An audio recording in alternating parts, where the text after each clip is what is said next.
It's indeed a pleasure to be part of Tali Talks, and I've been seeing all the good work that you've been doing in connecting both architecture and heritage. And the month of August, which is the Madras month, so to speak, is actually a very good time for us to be speaking about both of these subjects, considering that Madras is a very planned and constructed city. My name is Padma Priya. I am a cost auditor by training and a development professional.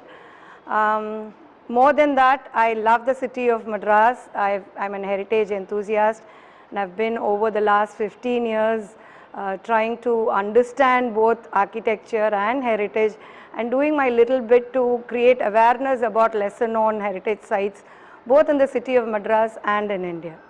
So Madras Day, not many cities can boast of a founding day as Madras can.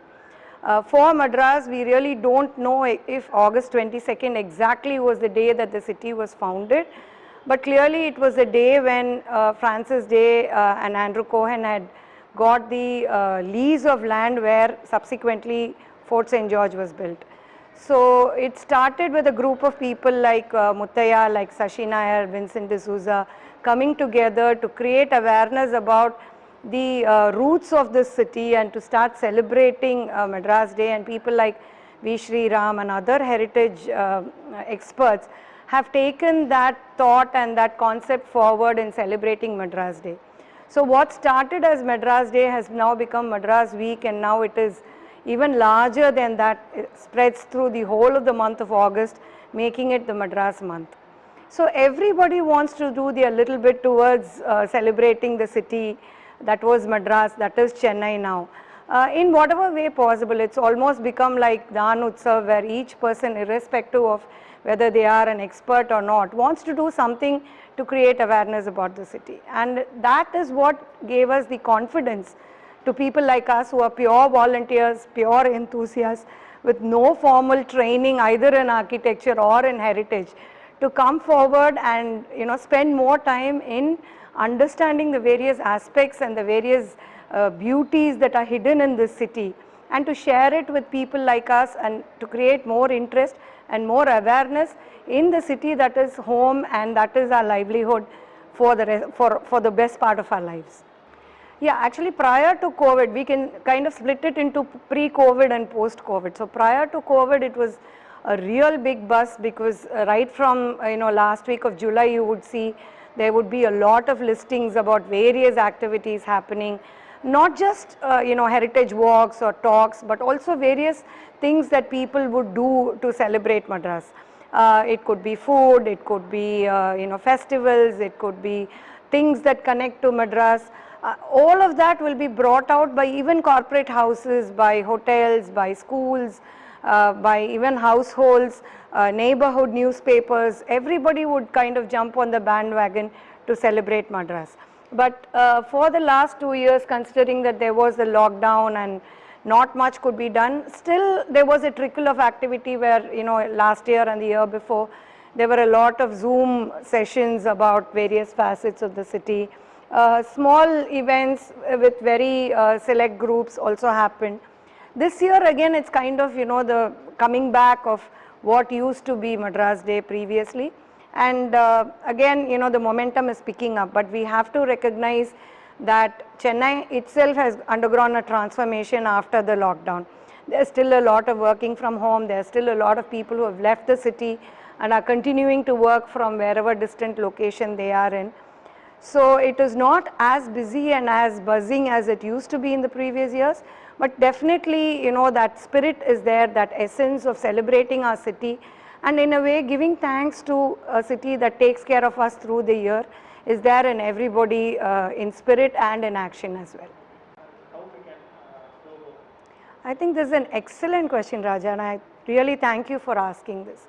There is always this dichotomy between, is Madras all about the British city, or is there something beyond that? Is there some heritage that we are missing out, or are we only celebrating Madras the way we understand it? Our understanding may be based on what has been told to us or what we see in front of our eyes. But are we not missing out on aspects that should be celebrated? Now this is something we can keep talking till the cows come home and we will not arrive at a decision, because I feel it's like looking at God or celebrating God. You might want to celebrate God in whatever way is comfortable to you. You might want to look at it from a time period for which there is like a specific building of the city. Because ideally, prior to Fort St. George, there were the fishermen villages, there were, a small Portuguese settlement, there were some ancient villages like in Mylapore or Saidapet or Tiruvetriyur or Tiruvanmiyur. And then, it was a British who kind of knitted everything together. The city of Madras that was in the 1700s is not the city of Madras as we see it today. In fact, it is not even the city of Madras we saw growing up every day, because when we were growing up it was Chennai Corporation, today it's the Greater Chennai Corporation. So every day the city is growing, it's expanding into locations far away. We are now going to have an airport which is like 60 kilometers outside of the city, and that will still be the Chennai airport. So change is a constant and everything keeps changing, and that is how we are also kind of appreciating the city as it grows. So what we celebrate, I think, is very personal, or it's based upon interpretation, based upon what is comfortable to us. So I don't think we should have like rigid frameworks that I will not celebrate the British city, I will only celebrate Chennai that's 2000 years old because we found the Pallavaram axe some time ago, or it's like I will only celebrate the Pallavaram axe and I will not celebrate a British building. I don't think we should have any kind of grammar about this. Chennai is not just a word, Madras is not just a word, they are all emotions. It connects us emotionally to the, our environment. And as environment, I think we should have that freedom of expression in celebrating it however which way we want. What is it that we want to do?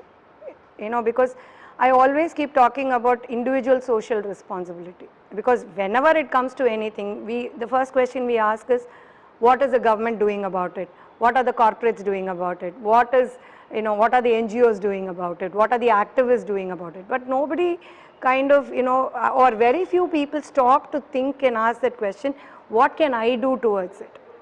I think celebrating the city of Madras also comes from that. And that is precisely the reason why we have this neighborhood walks. We have started doing, because earlier if you see in the, I would say the earliest versions of Madras Day, you would have all the celebrations that are focused on Fort St. George or on Blacktown, or on, maximum you would have a celebration of Mylapore. But then now if you see, there is, Tripura Sundari doing Amjikarai walk, there is, Sridhar doing the Saukarpet food walk. I have done Westmambalam walk, multiple versions of it. I have done Velacheri walk. There are people who are celebrating every single neighborhood in the city. Only when you understand your neighborhood properly, because even in your own neighborhood, there might have been a 200-year-old house that would have been there last month, which is just, turning into an apartment today. There might have been a grandmother or a grandfather who's got pre-independence stories and, messages about World War I and II, who is no longer with us today. So how much are we connecting to what is closest to us before looking at what is the political will to celebrate the city? I think the political will is very, very strategic. They have a mission to do what they are doing, and we don't need to interfere in it. And they don't interfere in the way that you are celebrating your city in your neighborhood, right? So I think we respect those individual differences, celebrate the diversity, and celebrate the city the way that you want to celebrate. ஒரு பண்டிகைன்னு வந்தால் ஒரு வீட்டில் அதிரசம் செய்வாங்க, ஒரு வீட்டில் ரவா லட்டு செய்வாங்க, ரெண்டும் இனிப்பு தானே, அப்படி தான் பார்த்துட்டு போகணும் அது. Yeah, so I think there is a lot of hype about identities of Madras, and there are the real identities of Madras. So this differentiation, lot of common people or even specialists don't know. Simple reason, any river that is dirty is called the Kuvam. In fact, even during the floods in December 2015, we even had news channels talking about flooding in the Adyar as Kuvathil Vellam. So they just say, and the Buckingham Canal is dirty, Kuvam is dirty, Kottalayar is dirty, and Adyar is dirty, everything is Kuvam for them. So in the differentiation koda, you find that common people are not given to understand. Similarly, there are a lot of identities of Chennai, like filter coffee. Do we have any coffee plantations in Chennai? Or is there any connection of any evolution of filter coffee in Chennai? Absolutely nothing.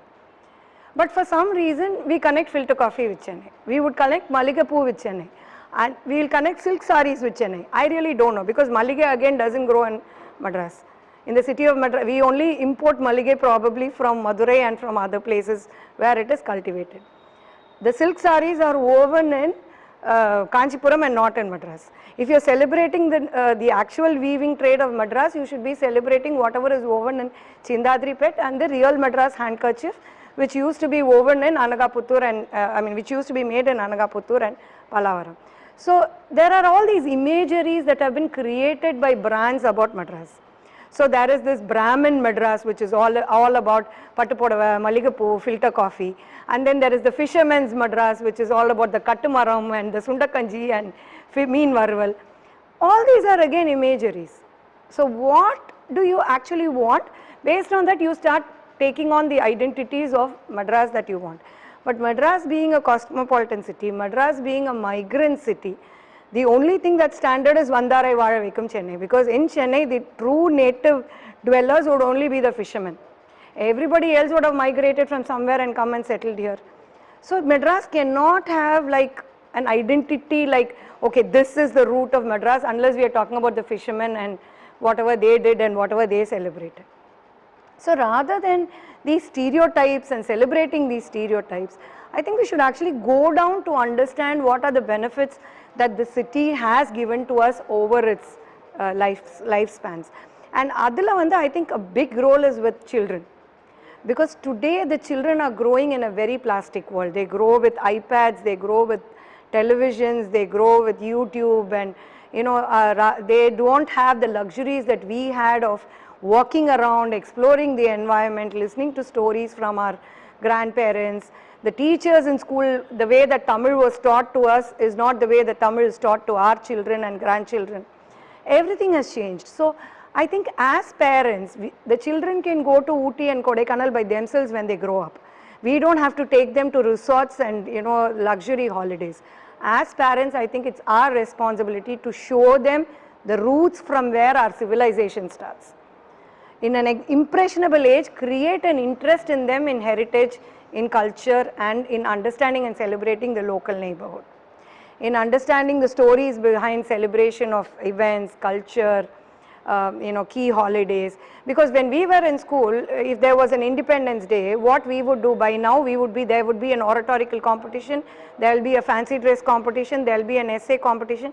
We would be understanding and emulating all the freedom fighters about whom we have studied in our books. Today, Independence Day is a holiday in schools. And even if there is a celebration the previous day, it would be to any song that is, like a chart buster at that time, and not necessarily drilling down on patriotism and nationalism. Just like the question that you asked earlier about this fragmentation. And that's how it is, right? So, it is like if your house is in Adyar and Raja Annamalapuram, you should behave like this, you should go to these outlets, you should buy these brands.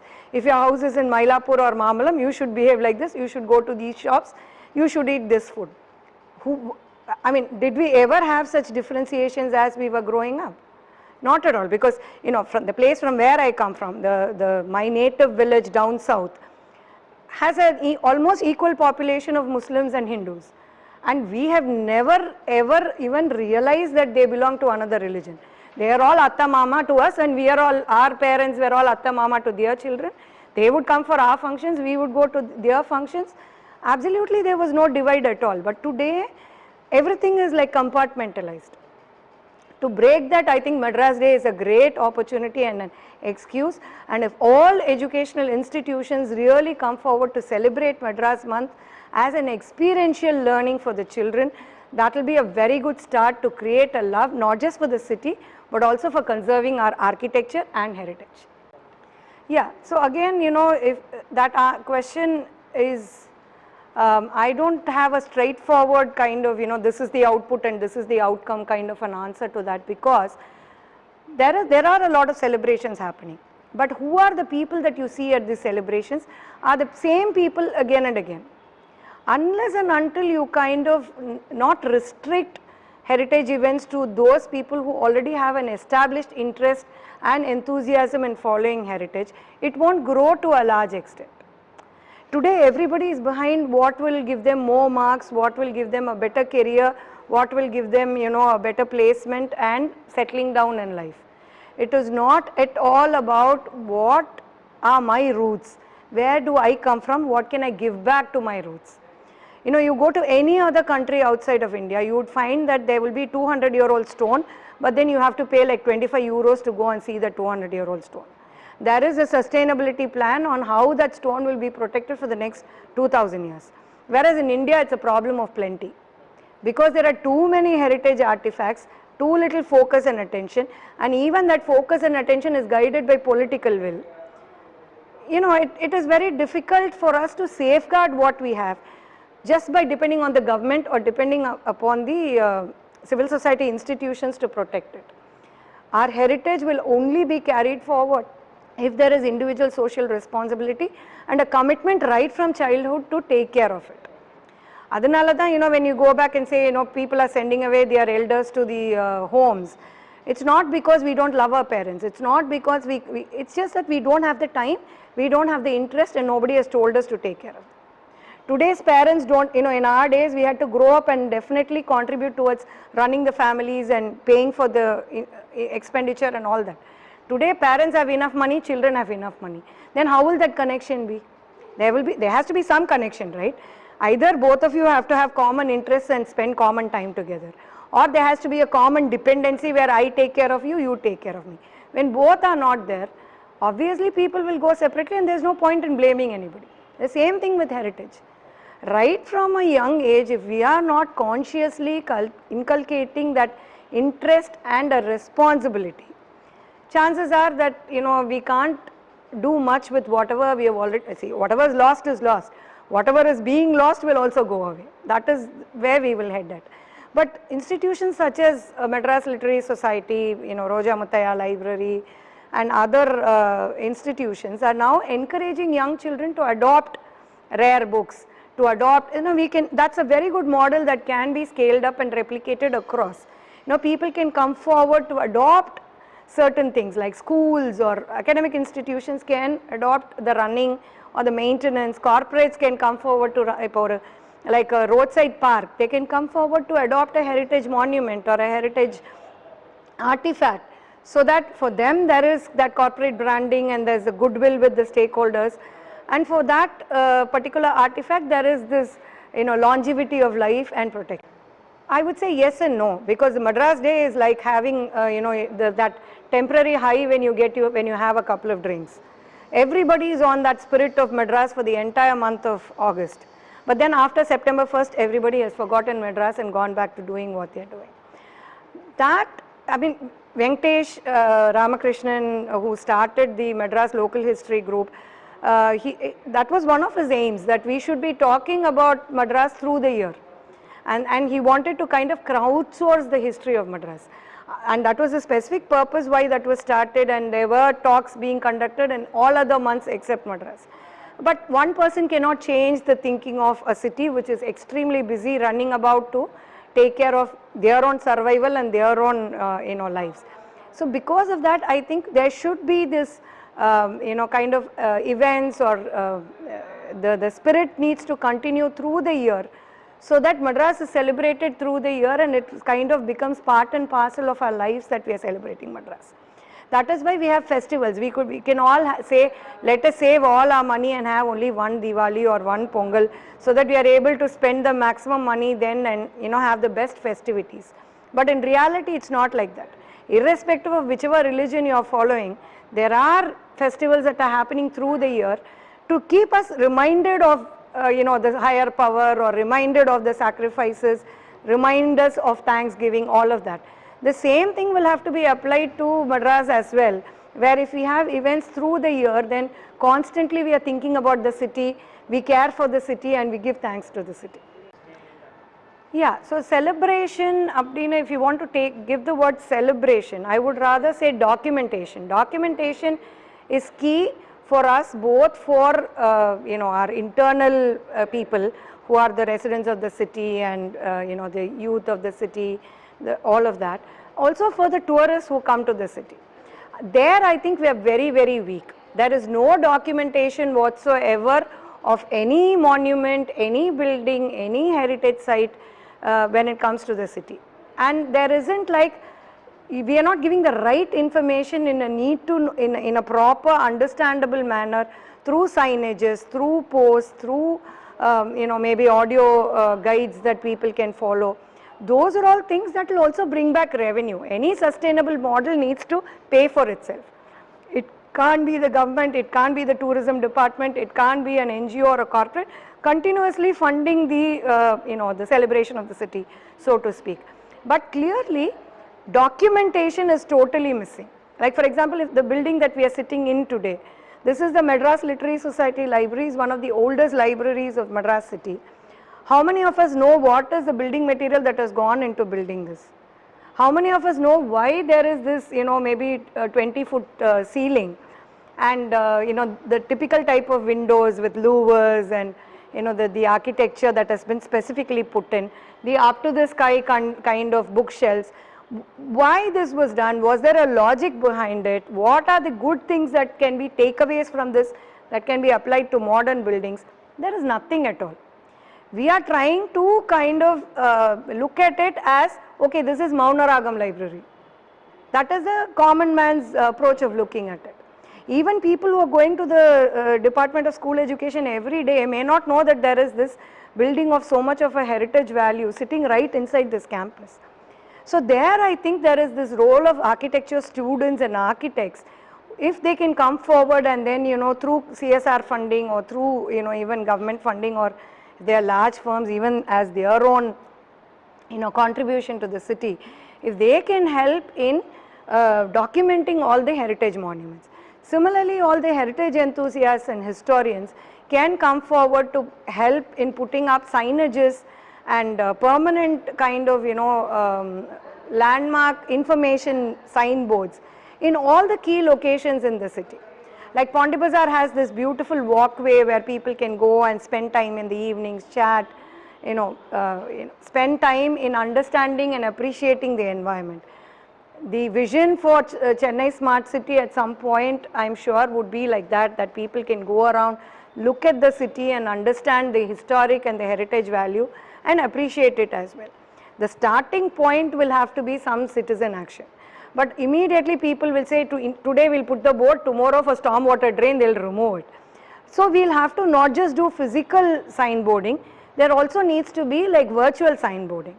So, and that virtual signboarding is something that can really attract a lot more people, because today it's the gadgetry world.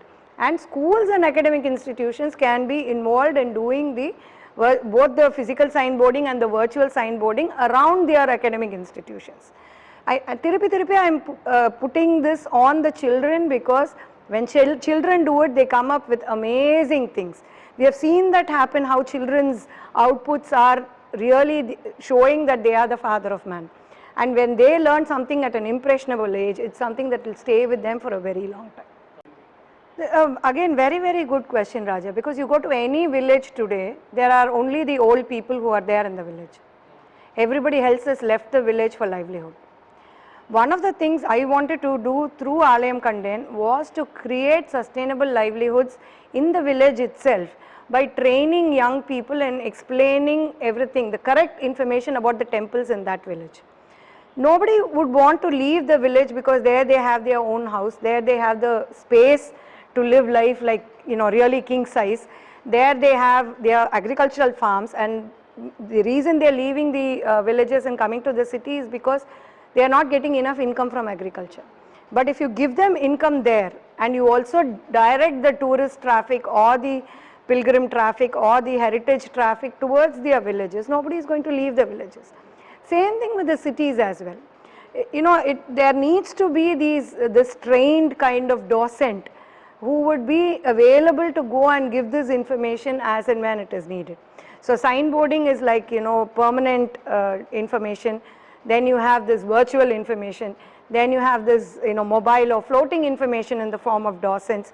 If all this comes together and there is a system in place, clearly, you go to Mahabalipuram, you go to Mamallapuram, you find that there are hundreds of tourist guides who are coming and swarming around you. There are even the tourist guides with licenses, central government licenses. But then is there like, do you know for 100% that whatever information they are saying is vetted information? Are they trained docents? We really don't know. They might add in a lot of things just to give flavor and just to make it attractive for the tourists because it's their livelihood. But suppose we had the docents who are trained and they give the right information in the right manner and in the right dosage that the people can understand. I am sure that every single city can be a livelihood opportunity as for these people who are interested in them. That's yeah, that is exactly the thing. See, everything is brand driven. When there's more money, there's more publicity. When there is a brand, it's brand driven. You clearly are saying, so Kanchipuram has all these, people have to go to Kanchipuram if there's a wedding in the family. And there are a lot of temples. And there are, these big temples where, there is enough bandwidth for them to have their websites, lot of people, lot of festivals, lot of limelight, everything. Nadu and anywhere down south after Madurai, if you take, or even pockets like Pudukkottai. Pudukkottai has probably the best of heritage and culture. How many people are having Pudukkottai in their tourist maps? Hardly anybody, because other than the temples, there is nothing else for them to drive them towards that. So their very conscious effort is required to kind of, channel people's interest and attention towards it. So I worked with an NGO in Tiruvarur to kind of document all the Guru Pujas of the Nayanmars and to take people around to see what are the festivities that happen during the Guru Pujas. So if you take Upper Guru Puja that happens in Tirupugalur, it happens the entire night. And there are so many, like it's like a complete recreation of his last days. You have to be there to kind of, you'd love it if you're there. You would have to be there to see how, Upper coming there and, using his Uravaram to clear all the, God is tempting him by putting diamonds and, precious gems on his path as he is clearing all the weeds and the plants that are growing on the temple, the stones. So God keeps putting these precious stones and then he throws them away just like how you would actually throw the stones and the garbage. And that's actually reenacted. And then the Ramba, Menaka and Urvasi come and dance before him. And Upper is not even kind of, he is not looking at their dance, but he is singing the praises of the Lord. And then finally how he beseeches the Lord to kind of take him, to merge into his consciousness. It's a beautifully divine experience. But how many people in Tamil Nadu have actually gone and seen this? And why is it that we have never attempted to document something like this? Someone documents this, someone explains this, and then there are some YouTube videos, then there will be thousands of people going there the next year. Today there are people who are talking absolute nonsense on YouTube and then they have like 2 million, 3 million views. You know that, everybody knows that. Brahma Kaila Irukra and that Karandi is called the time machine and all of that thing. And people are believing it because they think if something is coming on social media, it has to be true. Why not give them the right information in the right manner so that today everybody has the wherewithal, they have the purchasing power to travel and go somewhere, stay somewhere and appreciate all these things. But unless and until we keep doing this in a sustained manner, people are not going to do this. People are not going to know where to go. I think that is where the challenge lies. We are not creating enough awareness about where to go. And when you are a heritage enthusiast, the time that you can give to heritage is so limited. So you go somewhere, you see a place, you collect all the information, you write about it, you publish a blog, and then 4 days later you find that somebody has copied it and then put it in their blog and they are earning revenue out of it. Sorry? Getting PhDs also. All of this, and then so like at some point you get disillusioned. At some point you feel like, what am I even doing? Let me just go and enjoy it and be happy and come back and I won't even write about it. That is why you find that but for like a couple of people who get really charged up with all the comments and feedback, many people have Many serious bloggers have stopped blogging these days. Because there is, you know, if there are 2 people who are genuinely appreciating, there are 20 people who want to copy and make money out of it. So these challenges will continue to exist, but focused efforts and focused attention in creating awareness about the lesser known sites and a louder voice backed with you know, kind of the technical or the technology to kind of bring this to a larger group will definitely make more people go towards those places that are actually craving for attention and for patronage.